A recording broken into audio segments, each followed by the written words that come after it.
I started this movement called Make Instagram Again. I had nothing to post for the day, and I was just like, man, Instagram's pissing me off. So I like posted this half-assed graphic and attached a petition to it, and I posted it as a joke, and then realized that it was no longer a joke. As it started to grow and grow and grow, I almost deleted this post because people were sharing it like crazy. And then it wound up getting traction to the point that like Kim Kardashian, Kylie Jenner, Kourtney Kardashian shared it. Tyler, the creator, liked it. And I wound up like speaking to Forbes, Washington Post, BBC. I went on their radio station. It starts with just taking that leap. Man, you have to work hard. You have to be incredibly smart. Choose something that even if it fails, you are going to be proud of it. Doesn't matter how badly you got beaten in battle. Be kind, be kind, be kind. Become a better person, a better leader, a better business. Go with your gut. I'm Samuel Donner, and this is Finding Founders. You just heard from Tati Bruening as she recalls how a one-off joke set an entire viral Instagram movement into motion. Known by her Instagram handle, Illumitati, or TikTok, Illumitatiana, you might have seen some of Tati's distinctive photography or celebrity shoots on your For You page, as she's gained a following of 323,000 on Instagram and 2.6 million followers on TikTok in only a few years. Through reinventing what could come up on your feed to reshaping the Instagram algorithm, her behind-the-scenes effort and in front of the camera efforts have fundamentally changed the landscape of social media as we know it today. However, Tati did not always foresee herself in this career or entertainment at all. Along with the rest of her 6-foot family, it always seemed she was headed for the land of D1 athletics. We'll get back into the podcast right after this break. Billion Dollar Moves, hosted by Sarah Chen Spellings, is brought to you by the HubSpot Podcast Network, the audio destination for business professionals. Join venture capitalist and strategist Sarah Chen Spellings as she asks the hard questions so you too can make billion-dollar moves in venture, in business, and in life. Billion-dollar moves with a B. You know how many zeros that is? Too many to count. But you know what else is too many to count? The number of just banger episodes in this podcast. There's one titled, I Am More Than My Startup, with this emotional AI pioneer. Basically, Sarah delves into a discussion on the ethics of AI because these things maybe are going to take over the world. We want to make sure that they're like nice AI rather than Matrix AI. We want there to be like AI that just like, you know, puts you to sleep and pays for your taxes, not AI that's like, I'm going to use you as a battery and power my Matrix world. So if any of this sounds interesting to you, you should check out Billion Dollar Moves wherever you get your podcasts. And now back to the podcast. I kind of want to go to the like initial influences that you had. And maybe we could start with like America's Next Top Model. So I grew up in the digital era. I think that the first time that I ever sat down on a computer was probably at the age of 2 or 3. So I grew up on the internet. Like I was probably the first subscriber to Smosh, just to like throw some internet history out there. First subscriber? Not like very early Smosh. Yeah. Like I was on YouTube since its inception, like 2004. I was watching like Annoying Orange and Charlie Bit My Finger and all of that. Like I've been an internet historian basically. So I had this obsession with the internet, but I also had this obsession with reality TV. So I would watch a lot of America's Next Top Model, like when I was in kindergarten, which is probably horrifically unhealthy, yeah. As well as Project Runway. So fashion and modeling was like a huge influence in my life. Why were you so interested in that?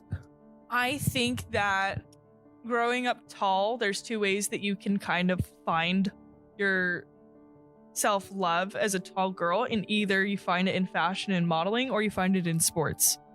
And I grew up in a household where both of my parents were professional athletes. And I'm actually the shortest person in my family at 6'2". Really? Yes. Wow. So my sister's 6'4", my little brother's 6'11", mom 6'3", dad 6'6".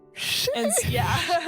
So I grew up the shortest, and it's kind of like where I found my identity more so than sports, which was kind of like a faux pas in my family. They were like, there's no way that you're taking that seriously instead of sports, because I was a really talented athlete, actually. I was like a D1 recruit for both basketball and volleyball. So for me to like kind of denounce that and go towards the artistic route was like almost out of spite. And what you'll see through like the themes of my life is a lot of it is out of spite, because I like know that I can do it and I need to prove to others that I can. Yeah. So you had all this influence from your family. Obviously going into sports, and you did do sports. So like let's maybe track back to these like warring identities almost. So it's like you have the sports Tati and the modeling Tati and the fashion Tati. So like, how did those develop? One of my favorite Christmas presents that I ever got when like I was in the second grade or something like that was a Project Runway booklet full of flats, which are like fashion sketches that you can draw on top of. And so I would be drawing these flats throughout my entire like childhood, and actually like I still reference them today to create some of my works. So I just grew up like drawing a lot, and my dad was actually really interested in becoming an artist as well, but he never pursued it. And so there was always like some form of artistic influence in my family that was never like tapped into. And I think it's really interesting that I was the first person to like really hone in on that and like actually make a career out of it, which I think is really cool. So as you were doing these flats, were your parents encouraging it? Were they pushing you towards like more sports as you were doing that? It wasn't like they were pushing me away from it so much as it was like my entire day was then filled with them coaching me in sports, that I didn't really have the freedom or like the time or energy to be able to like create anything outside of that. So do you remember like I guess like a push? Did you ever push back? After I got into these fashion sketches in like 2D art, because I was really into drawing and stuff as a kid, I kind of like realized that I wouldn't be able to make a career out of drawing flats and like just being cool and artistic, which is really ironic because that's what I do now. But I realized that that probably wasn't going to be a viable career pathway. So I got really into tech, into coding and science. And so when I was in middle school, I was working like as a middle school IT person, basically, that would go into like teachers' classes and fix their computers and shit. What? Yeah. They would call you if they had a problem. They would call me if they had a problem with their IT. So I was like a student IT department that would like fix projectors and stuff because I was the only person on campus that knew how to do it, apparently. Yo. And so I, in turn, wound up becoming a photographer for our student leadership group because I was the only person that could work a photo and editing software. And so from 7th grade to 12th grade, I was like making short form videos. I was taking photos. I was working with a camera for like the entirety of my adolescence. What was it like honing that skill? I think that a lot of it was competitively driven at that time because I wanted to be the best. So not only are you doing these photos, but you're also doing video. Like what are the videos of? The videos are like of our like sports teams or like something to hype them up. How do you get into concert photography from that? So I was really into electronic music in middle school and high school. I didn't have a lot of friends, so I'd spend some time inside just listening to music. And so the only way that I could go to those concerts without getting carded for an ID when I was 15, because you would have to be 21 to get into these shows, was by presenting a press pass. And I learned that really quickly. So I would get myself onto press lists by sending them my portfolio from high school ASB, from our school dances, saying that it was a rave. And you then made high school yeah. No. When I say that I find a loophole in everything. I finesse. Yeah. Professional finesser. Yeah. The reason I'm sitting here right now is because of my ability to finesse. Yeah, I believe it. And so I would send them my portfolio from like high school dances saying that it was a rave. And I would actually get press passes because they thought that the photos were quality enough for social media. And so I would sneak out of my house at night and I would go over to a local concert venue. So wait, your parents had no idea you were sneaking out? No shot, none, zero. Do you remember the first time that you snuck into one of these things? Yes, and this is so bad. So this is a great story in itself. So I wound up leaving to go shoot this like UK duo that was like DJing a set at the observatory in Orange County. But the first time that I shot like a real show, my mom showed up at it. How? So she found out that I was going. She went to the website because she was like, where is she? And I think that she tracked my location. What did you think seeing her? I was really pissed off, like really upset, because it was like she kind of invaded my safe space, because it was like she was involved in my sports. She was involved in my academics because she was a substitute teacher at my school. She was also like coaching part of my teams. You know, she was like part of helicoptering every single part of my life. And this was the one place that I could find creative freedom and find like space away from my family. And she kind of invaded it. So I felt like she crossed a boundary, and I never have actually gotten a chance to talk to her about it. But were you also doing like modeling photography too? So around this time in high school when I was a concert photographer, I was slowly also trying to become a model. And it didn't work out because I just wasn't the right measurements. I was too tall. I was like probably like an inch too tall and had like an inch too much on my waist. So too tall, too fat basically was like the prompt. And so like I kind of didn't let that stop me for a little bit, but eventually it just kind of like wore off. I was like, this isn't fun anymore. Like, why am I doing this to myself? Because I was like starving myself at this time and, you know, was trying to fit in this mold. And I realized that it was just not going to work. But it's also, I think it would be hard to give up that dream because that's like, if you're a tall girl, there's like 2 identities that you can take. Yeah. And so it was kind of like, if you can't find your space, I kind of realized that I would just have to create my own space. I was like, okay, if I'm not going to fit into your world, that's fine. And if I don't want to fit into that world, that's fine too. I'll make my own space. I'll make my own little slice of the internet that I can play on and have a good time and hopefully make other feels good too.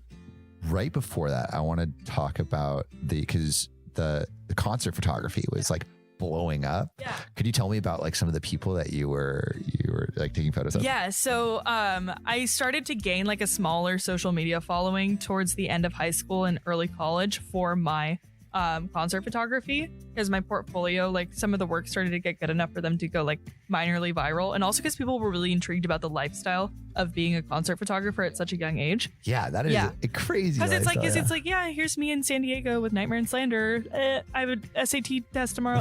You know what I mean? Where it's like, what the hell? Yeah, I was doing these concert photos and gained a smaller social media following from it. And so I was like taking photos of like Zara Larsson, Blueface, T-Pain. Like I kind of transitioned from EDM. Yeah, just like imagine like 17-year-old Tati in the pit of the observatory shoving my camera into T-Pain's face. When and why do you start to pivot towards social media? So I started pivoting towards social media a little bit because I was like, these kids at the Hype House and the Sway House, I was like, this Addison Rae girl, she has 100,000 followers on Instagram, but clearly she's doing something right if she's growing so quick. 100,000 followers, Addison Rae. Like, that's like when I started associating myself with these people, is I was like, clearly they're all doing something right. I would need to get in with them quickly and learn. And so when I first got into college, what I would do is I was like doing my concert photos still, posting those to TikTok, and then I started like meeting up with these like at the Sway House or the Hype House like on the weekends when I wasn't in class learning biochemistry. It's still like in class, like going to the cafeteria, working out at the gym, living in a dorm, like driving up to the Hype House, photographing them, and like started posting them to TikTok. And then people were like, oh, you know what? These are kind of good. Like for the standard of TikTok back then, these were like the best photos that TikTok has ever seen. When you are moving to a different platform, it's like, okay, how do I make what I'm doing well on Instagram work for a platform that's mostly video? Yeah. So how did you think about translating your photos to a video platform? I thought that I would like share what it actually looks like to take a photo, like kind of break the fourth wall on it. I'm like, here's me holding my camera, taking the photo. And it's like it's like a before and after, basically. It's like, what is she going to make with her camera in this setting? Basically, it was like how I was looking at it. Also, just like for some odd reason, just the sensation of having these people in a TikTok at that time, like they had quote unquote the hype. And so it would just like drive traffic automatically if you like saw the right people in the right video, which was like really, really interesting with my personal relationships too, because it's like, then you're kind of trying to decipher like who's a work person that you like work with and like take videos with, and then like who's actually your friend. So that was like a very interesting time in my youth, trying to like figure out and decipher like who wants to take photos and who's like an actual friend.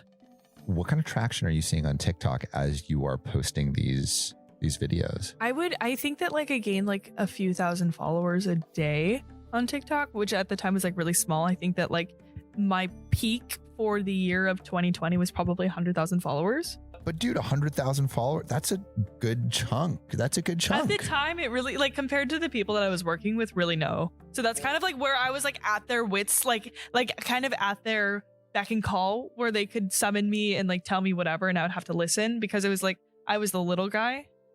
I feel like I kind of was like the little guy in the room because I didn't have followers. And like at that time when you're like working with 17, 18, 19-year-olds, it's kind of like the the pecking order is whoever has the most followers in that household.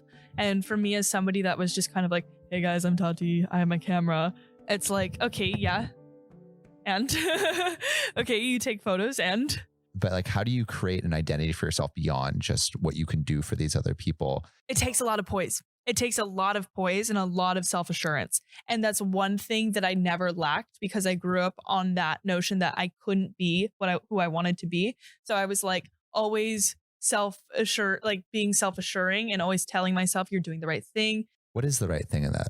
Those places, those spaces? I don't know. That's as corny as it sounds. It's like me holding on to this image of myself that lives in my head and knowing that that is going to arise in the future is like really helped me to kind of recenter.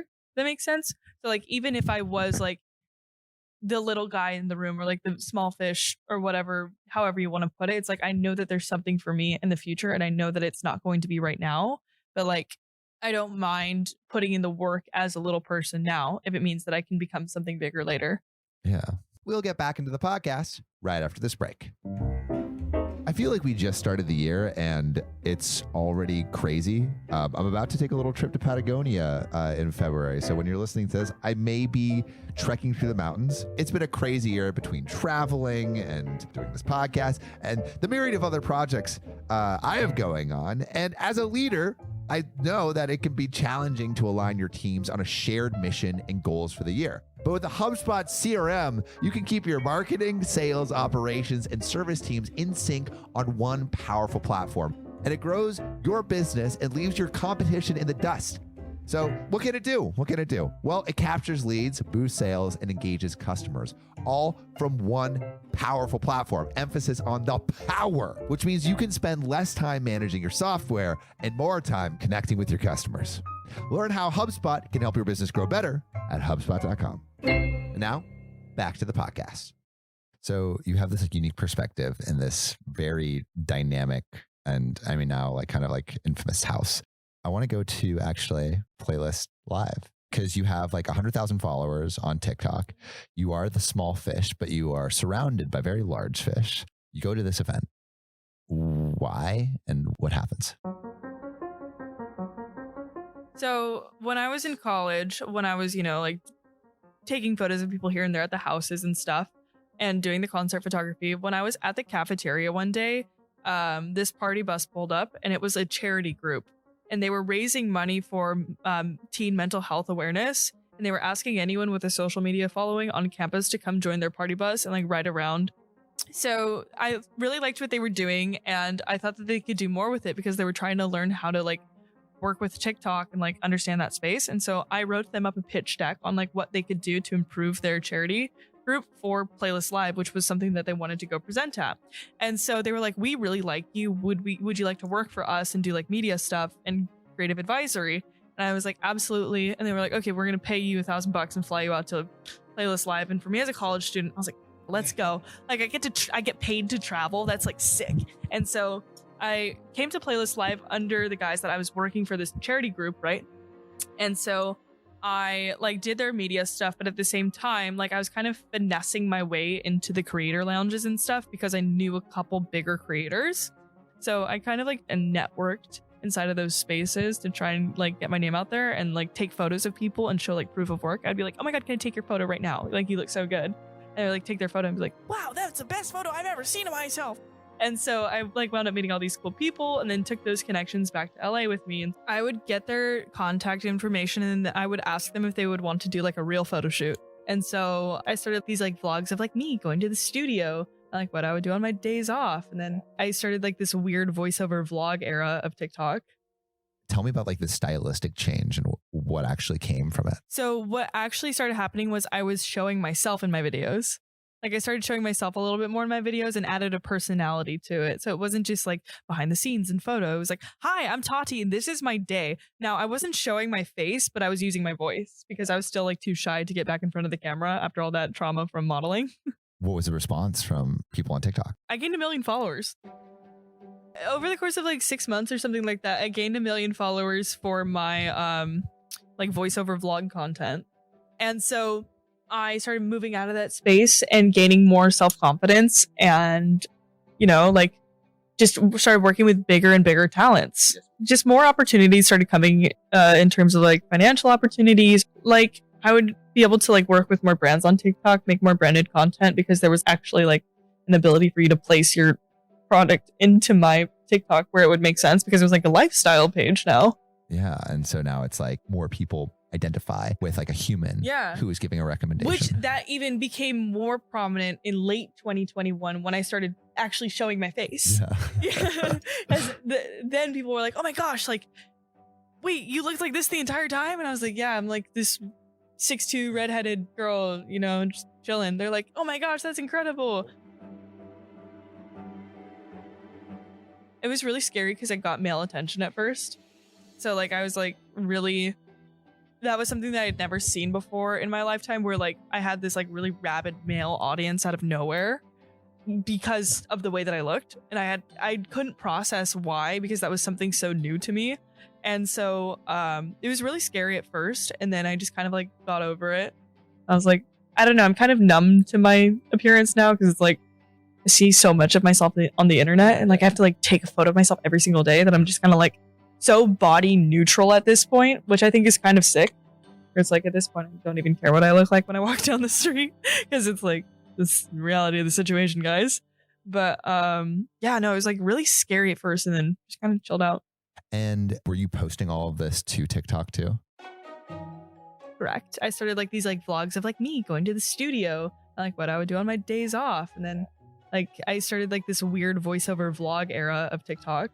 Tell me about like the stylistic change and what actually came from it. So what actually started happening was I was showing myself in my videos. Yeah. Like I started showing myself a little bit more in my videos and added a personality to it. So it wasn't just like behind the scenes and photos. It was like, hi, I'm Tati and this is my day. Now I wasn't showing my face, but I was using my voice because I was still like too shy to get back in front of the camera after all that trauma from modeling. Yeah, no, I can imagine. And so what was the response from like people on TikTok? I gained 1 million followers. 1 million? Yeah. And how long?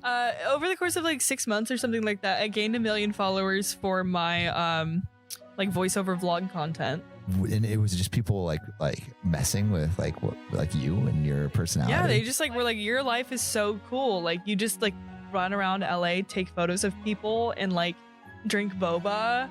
Yeah, I'm like, yeah, that's like kind of what it is. And so what kind of opportunities were coming? Because now you're it seems like you're moving out of the shadow of like being like the small fish and like basically like catering to these people. Now it's collaborating. Because before it felt like I was kind of like at everybody's will. Now it's like collaboration and it's like a group project because now I have like proof of concept.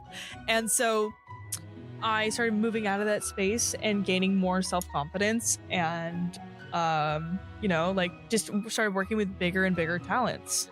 Yeah, so what kind of opportunities came out of this like massive growth? And also, what are you thinking about and feeling about like getting 1 million followers so quickly? Just more opportunities started coming in terms of like financial opportunities or like brand deals. I would be able to like work with more brands on TikTok, make more branded content because there was like actually like an ability for you to place your product into my TikTok where it would make sense because it was like a lifestyle page now. But that's who you had around you, which is amazing. Yeah, it's like an amazing privilege to have. Which that even became more prominent in late 2021 when I started actually showing my face. Yeah. Then people were like, oh my gosh, like, wait, you looked like this the entire time? And I was like, yeah, I'm like this 6'2" redheaded girl, you know, just chilling. They're like, oh my gosh, that's incredible. I was thinking next we could talk about Instagram and the changes that they've been making in your response to that. Well, if we haven't had here the climax of this conversation, yeah, where do I start? Where do you want to start? For anyone that doesn't know, I started this movement called Make Instagram Again.